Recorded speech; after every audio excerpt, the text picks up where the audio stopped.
So welcome to my video lecture. Today we are going to see the enzyme inhibition kinetics. In enzyme inhibition kinetics, first we are going to discuss about the competitive inhibition. So how the equation is varies when there is a competitive inhibitor involved in your reaction.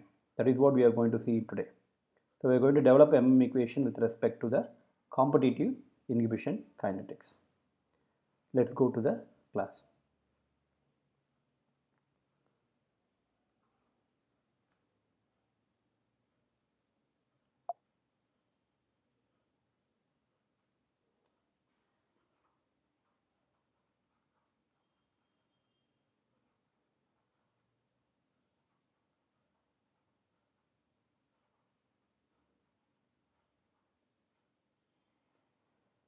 So in the previous lecture we discussed about the competitive inhibitor. So let me brief what is competitive inhibition. So the competitive inhibitor is the structure wise is analog to the substrate. So both the inhibitor and substrate is structurally similar in a particular binding domain. So obviously the inhibitor is trying to bind to the active site of the enzyme.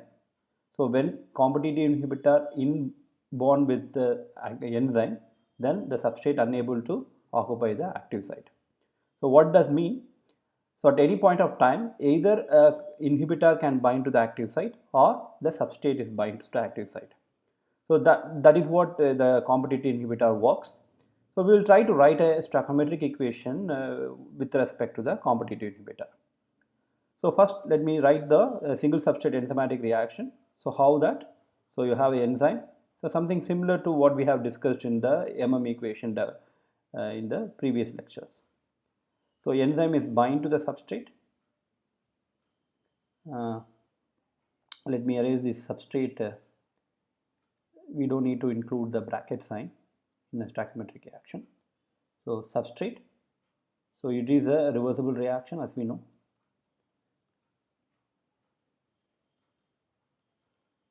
So we will give a rate constant to this K1, K2, and K3. So this is a normal enzymatic reaction. Now we will write the enzyme inhibition reaction. So what happens is the enzyme is bind to the inhibitor. Here the inhibitor is nothing but a competitive inhibitor. So again it is a reversible reaction. So it is forms EI complex. So again I write the stoichiometric equation Ki and I can write K minus I for the reversible reaction. So this is a two stoichiometric reaction, it's two exclusive reactions. When enzyme binds to I, that enzyme is become inactive because of the formation of enzyme inhibitor complex. And those enzyme which is not bind to the I, that is available for the substrate to bind, so that will proceed with this particular enzymatic reaction. Now, with the inclusion of this inhibitor reaction, how your equation is changes, that is what's the today's class, right? So I will always advise to see my previous lecture on how equation we can develop equation for enzymatic reaction. So this lecture is a continuation of the previous one. So it is always good to go there. So because some of the part we are going to start from the previous lecture. So like in an equation, we are assuming a steady state condition. So we assume the steady state assumption. So according to the steady state assumption, any intermediate change in intermediate concentration is become 0. So here there are two intermediates. One is DES with respect to dt, that is become 0. Another one DEI with respect to dt, that also 0. So this is the assumption what we are going to assume here in order to derive the expression. So let's first start with the enzymatic reaction. This is the first one. So as per the enzymatic reaction, so we can find out what is dEs by dt. So dEs by dt. So again you have three reactions. So all the three reaction can involve.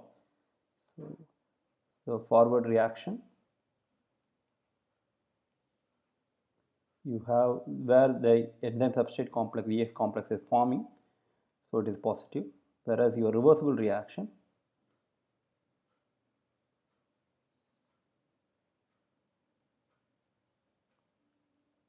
both is negative.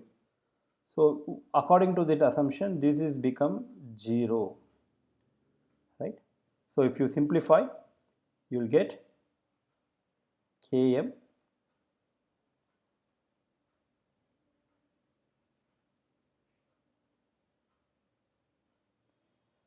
so you can make this as a 1.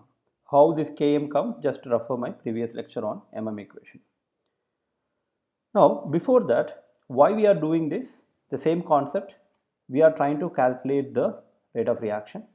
The rate of reaction is nothing but V is equal to dP by dt. So P is here. So this is nothing but is equivalent to K3 into ES. So we can take this equation as I. So only to calculate, replace this ES, we are trying to find out. So now keep it in mind that as per this reaction is concerned, we are calculating equation number 1, right? So now similarly we will do it for the inhibited reactions. So this is a enzyme inhibited reactions as you see in the board. So let me write let me find what is the dEA by dt.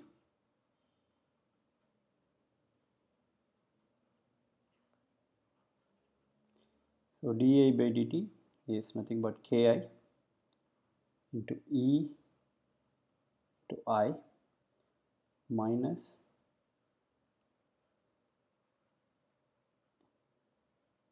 EI.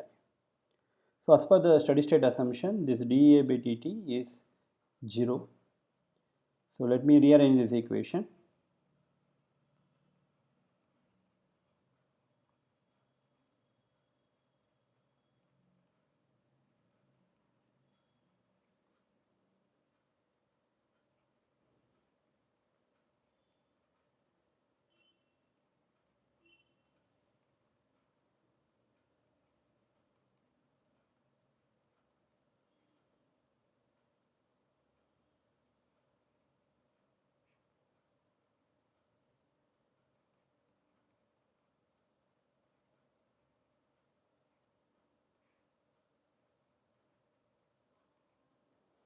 So this is a rearrangement.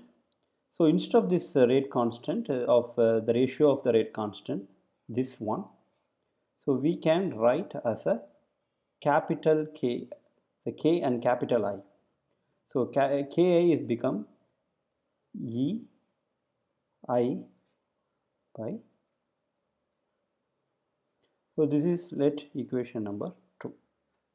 So now we have a two equation. One is for the enzymatic reaction, another one is for the inhibited reactions. Let me calculate the overall total enzyme in this particular reaction conditions. Let me erase this.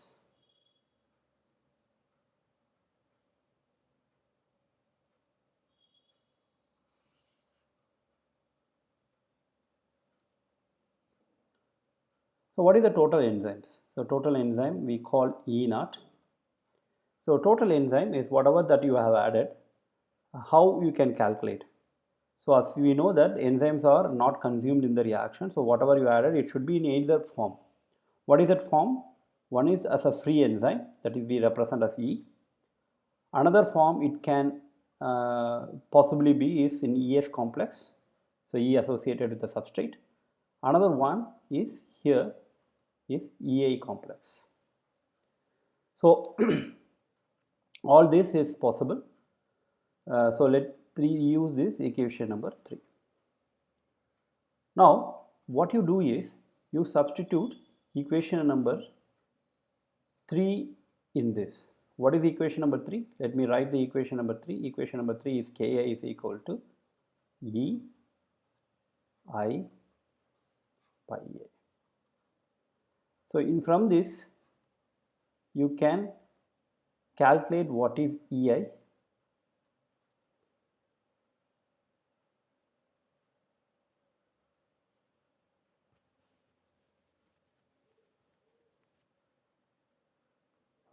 Is equal to E into I by Ki. So now you substitute these values instead of this Ei. So this equation become E0 is equal to E plus Es plus E to I by Ki.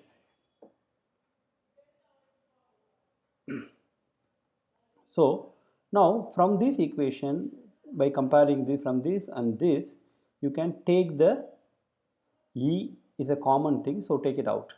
So if you take E also from this,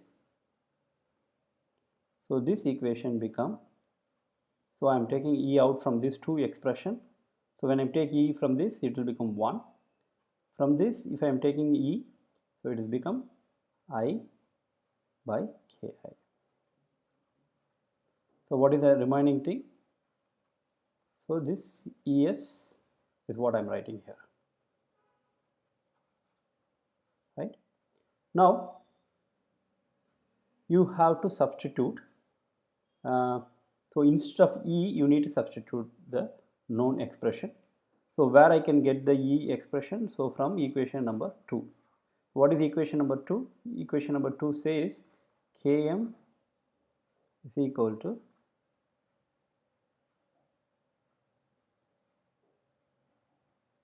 is not equation number 2, is equation number 1. Km is equal to E into S by Es. So from this calculate E is equal to Km into Es by S. So similarly, I have made a mistake. This is not equation number 3. This is equation number 2. Right. So now you substitute the value of E. So this you substitute here. So you will get E0 is equal to, instead of you are substituting that, Km into S, not into Es divided by S. So this is 1 plus I by Ki. So this term plus Es. Again, if you compare these two terms, you have Es is common. So you can see the Es here and here.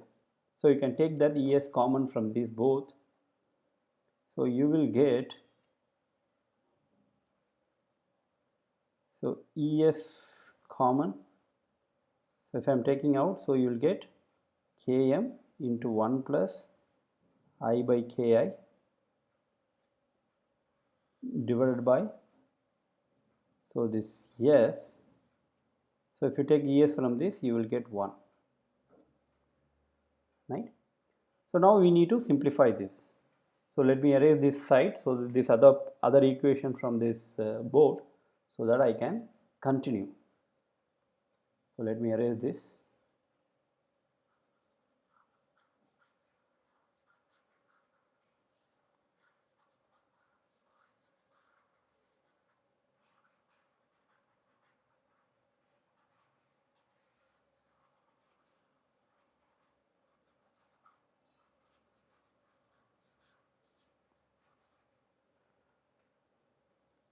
So now I am continuing this from the other side.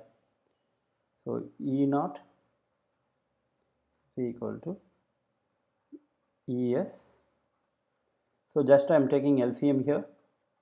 So if I am taking LCM, this become Km into 1 plus I by Ki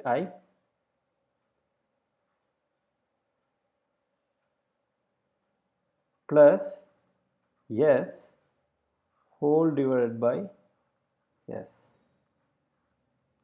So now you can calculate Es is nothing but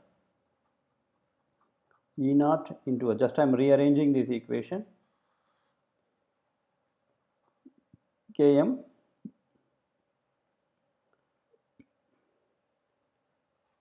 one plus I by Ki plus S. So you can take this equation number 4.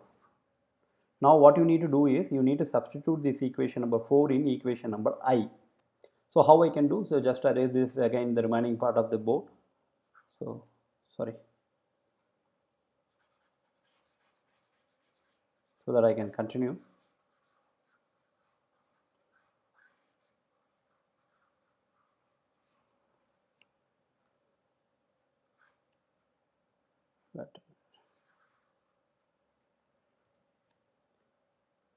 So what is the I? I says B is equal to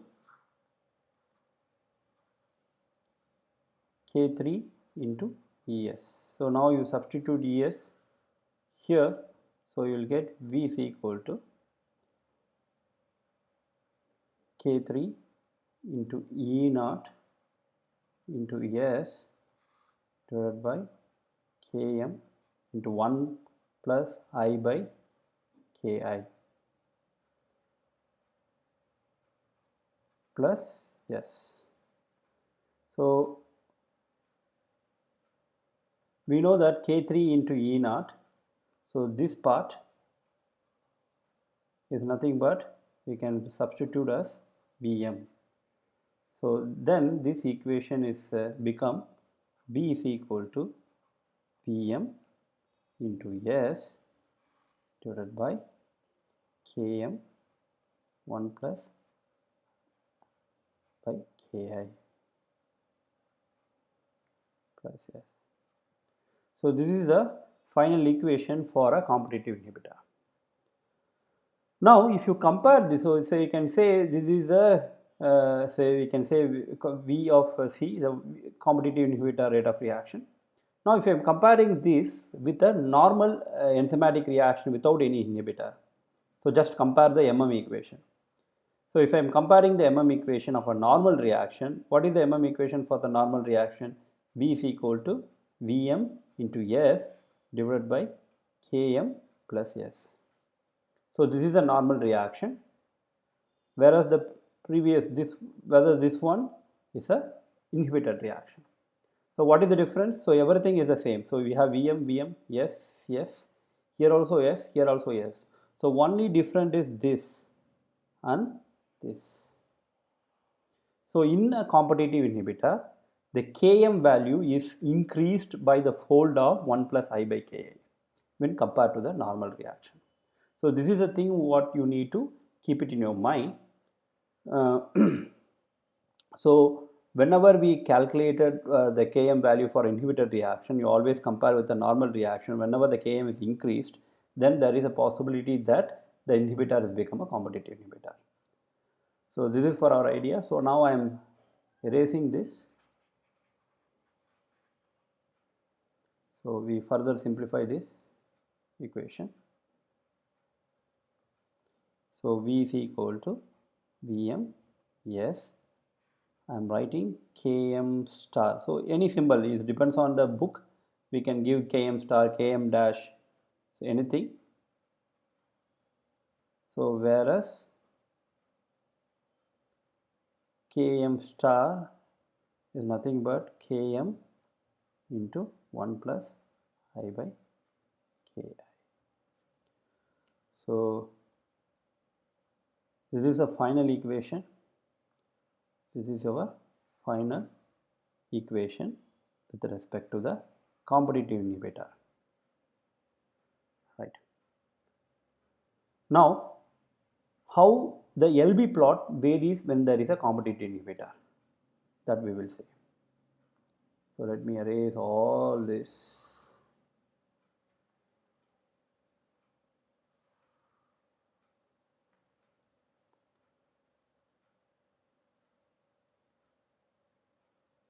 So let me draw the LB plot. So we all know that is 1 by S, 1 by P. So it is a linear line. So for LB plot, this is Km by Vm, whereas this intercept is 1 by Pm. Actually, if you extrapolate this, I may not mention in the previous graph, if you extrapolate, This x-intercept is what we call minus 1 by km. So how if this is say the normal reaction when there is no inhibitor, so this is a normal enzymatic reaction.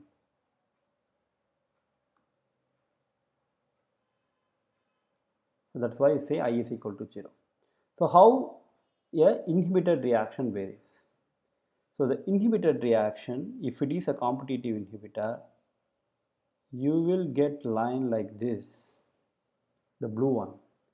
Why this is I is equal to, you have some values, it's not 0. And if this is a competitive inhibitor,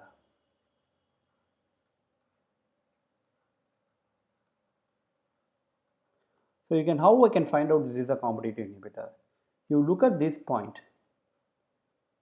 So look at this. So this y-intercept should be same, because as per the equation just we saw, there is no variation between the Vm. Only there is a change in the Km, there is an increase in Km. So that is what is represent here.